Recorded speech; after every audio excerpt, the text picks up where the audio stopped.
Good evening viewers, நான் சம்பத்குமார் ஸ்ரீ பவானி கார்ஸ்ல பேசுகிறேங்க. இன்றைக்கி நம்ம பார்க்க போகிற வண்டி மாருதி ஸ்விஃப்ட் 2006 மாடல். கிலோமீட்டர் 1,20,000 போயிருக்குங்க. பெட்ரோல் வண்டிங்க. பேப்பர் ஆர்சி வந்து 2027 வரைக்கும் கரண்ட்டில் இருக்குங்க.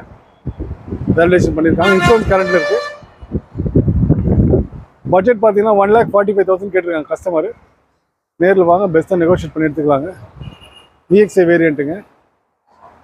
நம்பர் ஃபேன்சி நம்பருங்க, TN07 AK 1001 1001ங்க. லோ பட்ஜெட்டில் வண்டி கேட்குறவங்க வண்டி சூட் ஆகுங்க. நேரில் வாங்க, ப்ரைஸ் கூட பெஸ்ட்டாக நெகோஷியேட் பண்ணி எடுத்துக்கலாங்க. Maruti Swift petrol variant 2006 model. Seat கவரோட புதுசாக இருக்குது பாருங்கள். சீட் கவர் நல்லா இருக்குங்க வண்டியில். ஒரு அற்புதமான வண்டி மாருதி ஸ்விஃப்ட் பெட்ரோல்